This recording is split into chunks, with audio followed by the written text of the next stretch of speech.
அப்படி நடக்கிறதுக்கு சான்ஸ் இல்ல. அப்படி ஒருவேளை தப்பி தவறி எல்லாரும் பாஸ் பண்ணிட்டாங்கன்னா நீங்க வழக்கப்படி தேர்ட் இயரையே கண்டினியூ பண்ணலாம். ஆனா யாராவது ஒருத்தர் கூட அரியர்ஸ் வச்சாலும் நீங்க ஃபர்ஸ்ட் இயருக்கு மாற வேண்டியிருக்கும்.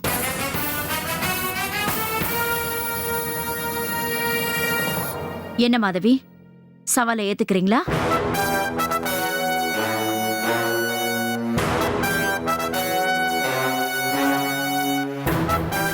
என்ன மாதவி யோசிக்கிறீங்க? தோத்துருவோன்னு பயமா இருக்கா? அப்படி ஏதாவது இருந்தா சொல்லுங்க. அட்லீஸ்ட் இந்த எக்ஸாம் கண்டக்ட் பண்ற டென்ஷனாவது எனக்கு இருக்காது. நோ ஜான்சி, நான் உங்க சவாலை ஏத்துக்கிறேன். நீங்க எக்ஸாமை கண்டக்ட் பண்ணுங்க. என் ஸ்டூடெண்ட்ஸோட டேலண்ட் என்னன்னு அப்பதான் உங்களுக்கு புரியும். Good, I appreciate your positive spirit. வர புதன்கிழமை மேத்யூ சார் சூப்பர்விஷன்ல எக்ஸாம் நடக்கும். ஒரு நியூட்ரலான ப்ரொஃபசர் பேப்பரை திருத்துவாங்க. ரிசல்ட் வரட்டும், பார்க்கலாம். ஓகே. மாதவி, மண் குதிரைய நம்பி ஆத்துல இறங்குறதா முடிவு பண்ணிட்டேன். உன்னை பார்த்தா எனக்கு பாவமா இருக்கு. Anyways, all the best. Thanks. அப்புறம் எப்படி இருந்தாலும் இந்த போட்டியில நான் தான் ஜெயிக்க போறேன். அதனால ஃபர்ஸ்ட் இயருக்கு போறதுக்கு இப்பவே மென்டலா ப்ரிப்பேர் ஆயிடு.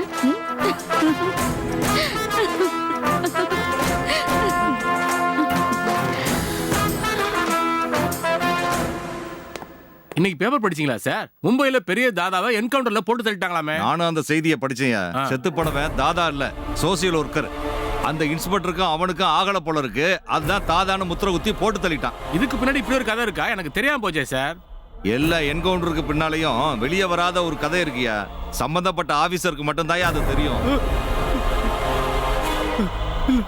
பண்ணிடக்கூடாது, இல்ல பண்ணிடக்கூடாது, தப்பா பண்ணிடக்கூடாது, இல்ல நான் பாவம் பண்ணிட்டேன்.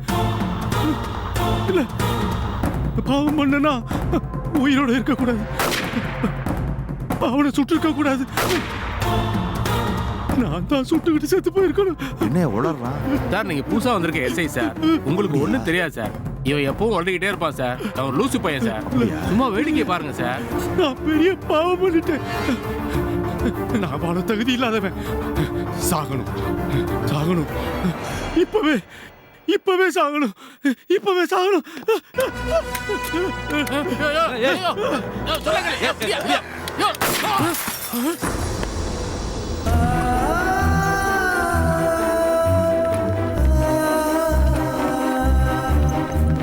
டாக்டர்,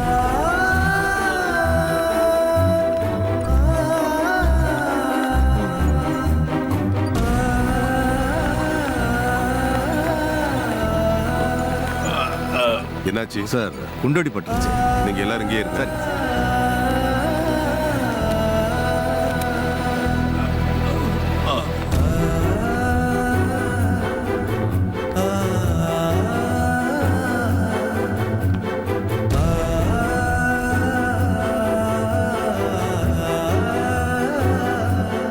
இல்ல இல்ல, ஒன்னும் பிரச்சனை இல்லை. கொஞ்ச நேரம் பிளட்டை கிளீன் பண்ணிடுறோம்.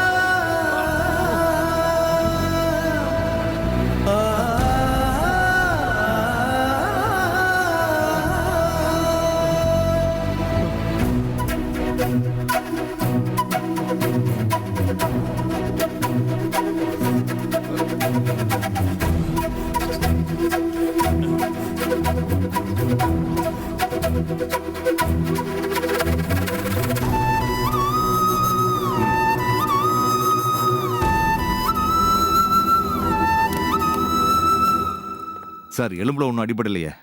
காயம் பெருசா இருக்கா? இல்ல சார், சின்ன காயம் தான். ஓகே. குண்டு வந்து அவர் தோள்பட்டையை உரசிட்டு தான் போயிருக்கு. பயப்படுற மாதிரி ஒண்ணும் இல்ல.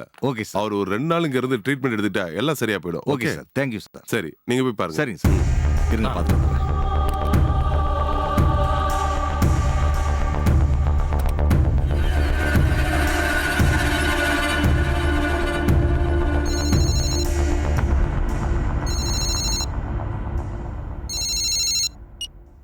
ஹலோ, நான் ரிட்டையர் இன்ஸ்பெக்டர் பென்சன் பேசுறேன். ஸ்டேஷன்ல என்ன நடந்துச்சு பாண்டியன்? கோபின்னு ஒரு கான்ஸ்டபிள் சூசைட் அட்டன் பண்ணிட்டாரு. அவர் ஏன் அப்படி பண்ணாரு? தெரியல சார். காலையில ஸ்டேஷனுக்கு வந்தப்போ டல்லா இருந்தார் சார். உடம்புக்கு முடியலன்னு நினைச்சோம். திடீர்னு நான் தப்பு பண்ணிட்டேன், பாவம் பண்ணிட்டேன்னு கத்திக்கிட்டே துப்பாக்கி எடுத்து சுட்டுக்கிட்டார் சார். நான் பக்கத்துல இருந்ததுனால தட்டி விட்டேன். இல்லைன்னா ஆளு நேரம் போய் சேர்ந்துருப்பார் சார். அவருக்கு ஒன்றும் ஆகலையே? இல்ல சார், தோள்பட்டையில தான் கொஞ்சம் காயப்பட்டிருக்கு. 2 நாள் ட்ரீட்மெண்ட் எடுத்தா போதும்னு டாக்டர் சொல்லியிருக்கார் சார். அவர் வீட்டுக்கு இன்ஃபார்ம் பண்ணிட்டீங்களா? அவர் ஒய்ஃபுக்கு ஃபோன் பண்ணி சொல்லிட்டேன் சார். ஹாஸ்பிட்டலுக்கு நேரம் வந்துகிட்டு இருப்பான்னு நினைக்கிறேன் சார். அவங்கள தைரியமா இருக்க சொல்லுங்க. ஏதாவது உதவி கேட்டா செஞ்சு கொடுங்க. Okay sir. இந்த இன்சிடென்ட்டை பத்தி ஹையர் ஆஃபீஸர் கிட்ட ரிப்போர்ட் பண்ணணும். மற்றதை நேர்ல வந்து பேசுறேன். Okay sir. ஓகே. நான் சாகணும், நான் சாகணும். கோபி, ஏன் இப்படி பண்ணீங்க? என்ன பிரச்சனை உங்களுக்கு? என்னை காப்பாத்துதான் சார் பிரச்சனை. நான் அநியாயமா ஒரு அப்பாயை கொண்ட கொலைகாரன் சார். உயிர் வாழவே தகுதி இல்லாத அயோக்கியம் சார். ஒரு உயிரை கொண்ட பாவத்துக்கு என்னெல்லாம் பழி கொடுத்தா சார். ஏய் கோபி, கோபி, உங்களுக்கு அடிபட்டு இருக்கு, கொஞ்சம் அமைதியா இருங்க. அமைதியா படுங்க. என்ன விடுங்க சார், என்ன சாக விடுங்க. இல்லைன்னா உங்க கையால என்ன சுட்டு கொண்டுருங்க. இந்த குற்ற உணர்ச்சியோட என்னால வாழ முடியாது சார். நான் பண்ண பாவத்துக்கு எனக்கு தண்டனை கிடைக்கணும் சார். டாக்டர், டாக்டர், என்ன சாக விடுங்க சார், என்ன சாக விடுங்க. நிம்மதியா வாழத்தான் முடியல, சாகவாது விடுங்க சார். என்னாச்சு சார்? ஏன் இப்படி சத்தம் போட்டுட்டு இருக்காரு? அதான் டாக்டர் எனக்கும் புரியல. ஒரு அப்பாவியை கொன்னுட்டேன், எனக்கு வாழ தகுதி இல்ல, என்ன கொன்னுடுங்கன்னு ஏதோ சொல்லி புலம்பிக்கிட்டு இருக்காரு சார். இவர் ஏன் இப்படி நடந்துக்கிறாருன்னு எங்களுக்கு குழப்பமா இருக்கு சார். சிஸ்டர், அந்த இன்ஜெக்ஷனை கொடுங்க. Okay doctor. சார், விஷ ஊசி எடுத்துட்டு வர சொல்லுங்க சார். என்னைய காப்பாத்தணும்னு நினைக்காதீங்க சார். எந்த கஷ்டமும் இல்லாம நீங்களே என்னைய கொன்றுங்க சார். டென்ஷன் ஆகாதீங்க கோபி, ரிலாக்ஸா இருங்க. எல்லாரும் வாழணும்னு தான் ஆசைப்படுவாங்க. நீங்க ஏன் சாக நினைக்கிறீங்க? ஒரு பாவி, ஒரு உயிரை கொண்ட மிருகம். சாவு ஒண்ணுதான் என் பாவத்துக்கான தண்டனை. என்ன சாவு சார். கோபி, நீங்க எனக்கு கொஞ்சம் கோஆபரேட் பண்ணுங்க. நானே உங்களுக்கு தண்டனை தரேன். நிஜமா தான் சொல்றீங்களா டாக்டர்? கண்ண குழல் சொல்லுவாங்களே, அது மாதிரி நீங்களே என்னை கொண்டு போட்டுருங்க டாக்டர். ஆமா, நீங்க என்ன நம்புறீங்கல்ல? நம்புறேன் டாக்டர், நம்புறேன். அப்படின்னா இந்த ஊசியை போடுறேன், உங்களுக்கு நல்லா தூக்கம் வரும். அதுக்குள்ள நான் மருந்தை வாங்கி வச்சிடுறேன். சரிங்க டாக்டர், என்னை ஏமாத்த மாட்டீங்களே, சொன்ன வாக்க காப்பாத்துவீங்களே? கண்டிப்பா காப்பாத்துறேன். ரொம்ப நன்றி டாக்டர், ரொம்ப நன்றி.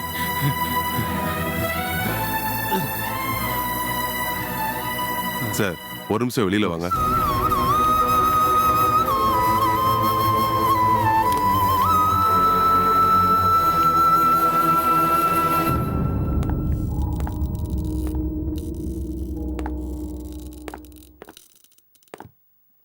கோபிக்கு உடல் ரீதியா எந்த பிரச்சனையும் இல்ல, ம்ஹும். மன ரீதியா தான் பிரச்சனை. அந்த மன அழுத்த காரணமா தான் தற்கொலைக்கு முயற்சி பண்ணிருக்காரு. ம்ஹும். ஸ்டேஷன்ல அதிகமான வேலை, எக்ஸ்ட்ரா ஓவர் டைம் பார்க்கணும் அப்படின்னு பிரச்சனை பண்ணீங்களா? அப்படிலாம் எதுவும் இல்ல டாக்டர். அவர் பாட்டுக்கு வருவாரு போவாரு, யாருக்கிட்டையும் எந்த பிரச்சனையும் பண்ணதில்ல. ஆனா இன்னைக்கு அவருக்கு என்னாச்சுன்னே தெரியல டாக்டர். ஆளே வேற மாதிரி மாறிட்டார். நான் தான் சொன்னேனே சார், அவருக்குள்ள ஏதோ ஒரு மென்டல் டிஸ்டர்ப் இருக்குன்னு. ம்ஹும். அதை வெளிப்படையா அவரால் சொல்ல முடியல, உள்ளுக்குள்ளே அடக்கி வச்சிருக்காரு. அதான் இன்னைக்கு திடீர்னு வெடிச்சிடுச்சு. இந்த மாதிரி மன அழுத்தத்துல பாதிக்கப்பட்டு தற்கொலை பண்ண நினைக்கிறவங்கள நாம ரொம்ப ஜாக்கிரதையா பாத்துக்கணும். கண்டிப்பா சார். ஏன்னா திரும்பவும் அவங்க சூசைட் பண்ணிக்க ட்ரை பண்ண வாய்ப்பு இருக்கு. எதுக்கு நீங்க அவரை ஒரு நல்ல சைக்காட்டிஸ்டை காட்டுறது பெட்டர். Okay doctor.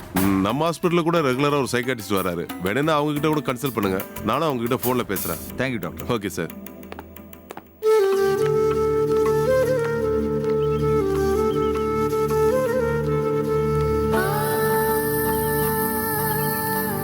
மாதவி, ஒரு நிமிஷம்.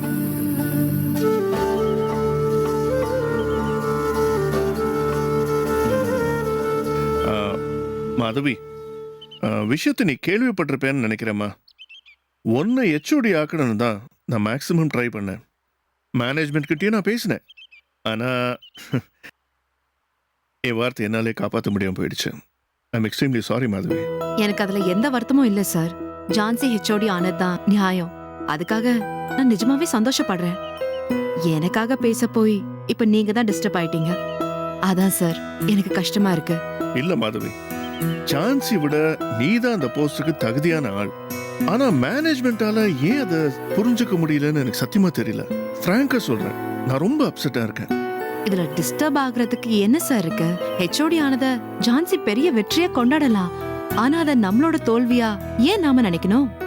ம், பழைய ஹெச்ஓடி ரிட்டையர் ஆனதும் புது ஹெச்ஓடி வரது ஒரு சாதாரண ஃபார்மாலிட்டி. அதை இவ்ளோ சீரியஸா எடுத்துக்க வேண்டியதில்ல சார்.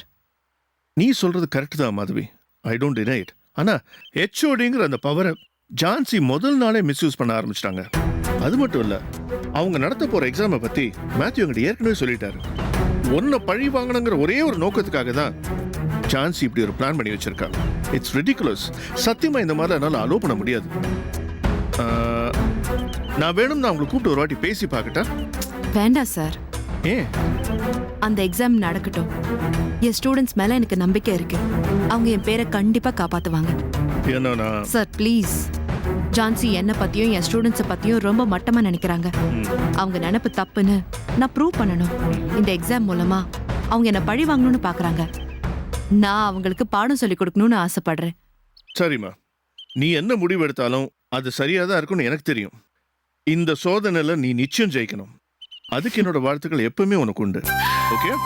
ஷூர். Thank you sir.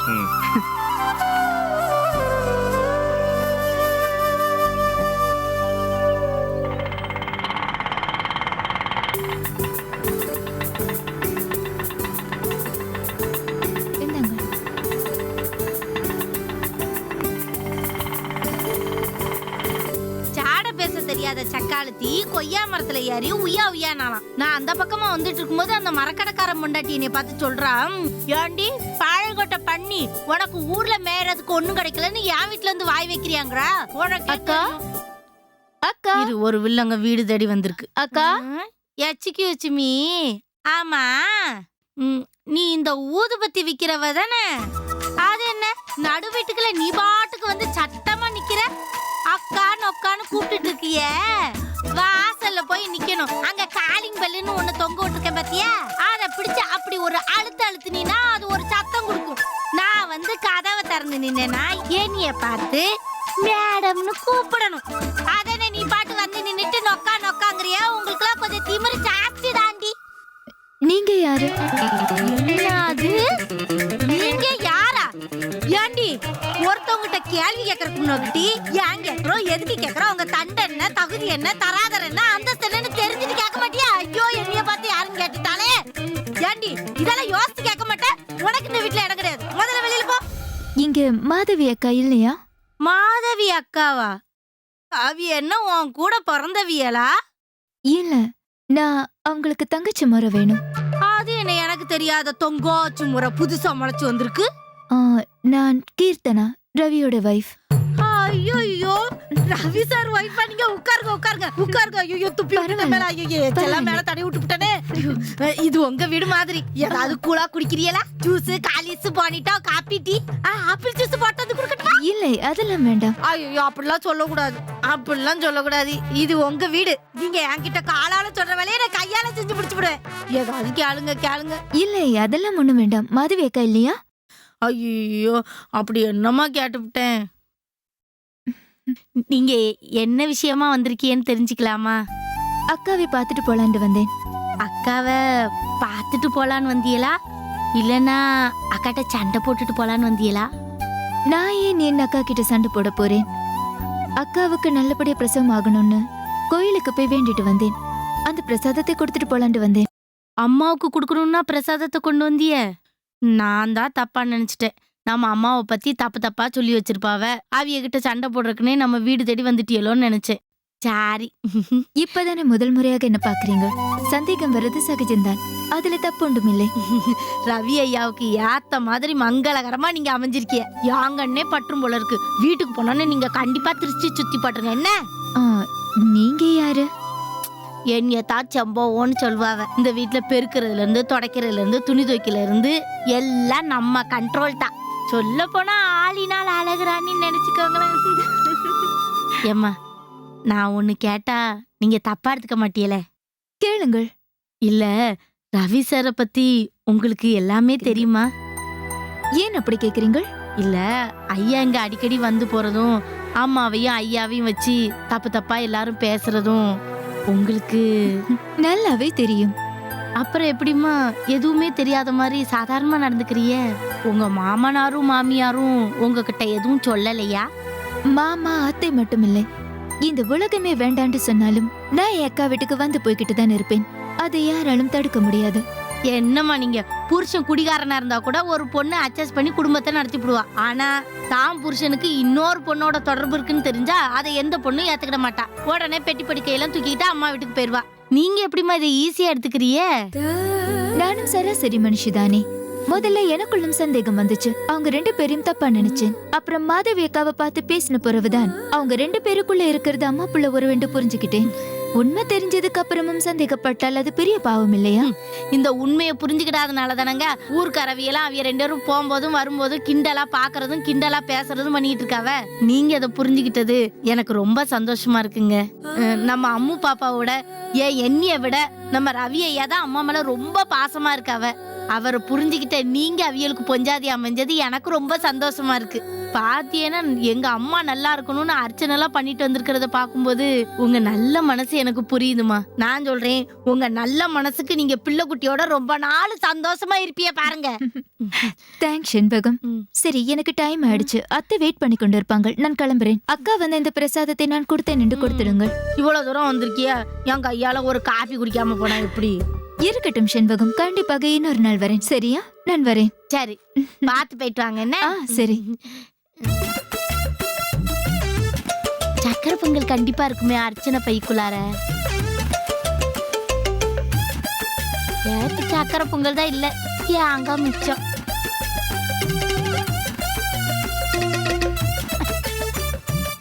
சாமி தேங்காய்னால ஒரு தனி ருசிதான். நல்லா திட்டிக்குது. Good morning ma'am. Good morning madam. Good morning.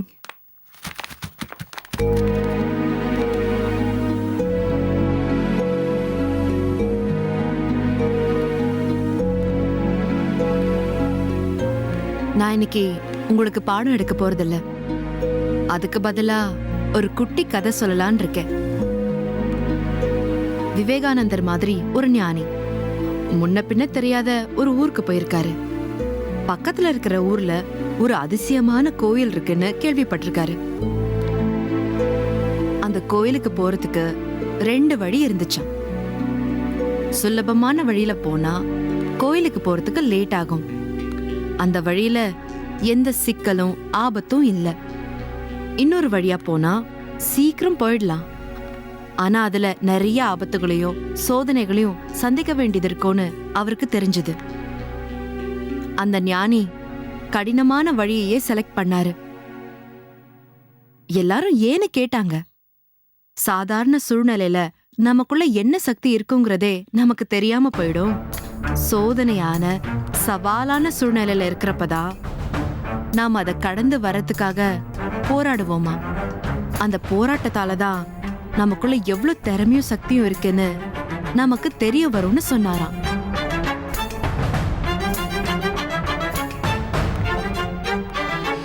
இப்போ நம்ம கிளாஸுக்கும் அதே மாதிரி ஒரு சோதனை வந்திருக்கு. என்ன மேடம் சொல்றீங்க? ஜான்சி மேடம் நம்ம கிளாஸுக்கு மட்டும் இன்டர்னலா ஒரு எக்ஸாம் நடத்த போறாங்க.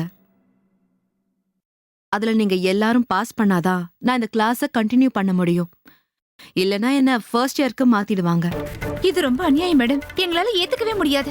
ஆமா மேடம், உங்களை கிளாஸ் மாத்துறதுக்கு அவங்களுக்கு எந்த ரைட்ஸும் கிடையாது. எக்ஸாம் மூலமா தான் நீங்க உங்களையும் நாங்க எங்களையும் நிரூபிக்கணுங்கிற அவசியம் கிடையாது. மேடம், இப்பவே ஜான்சி மேடத்தை போய் பார்க்குறோம். இந்த முடிவு வாபஸ் வாங்க சொல்றோம்.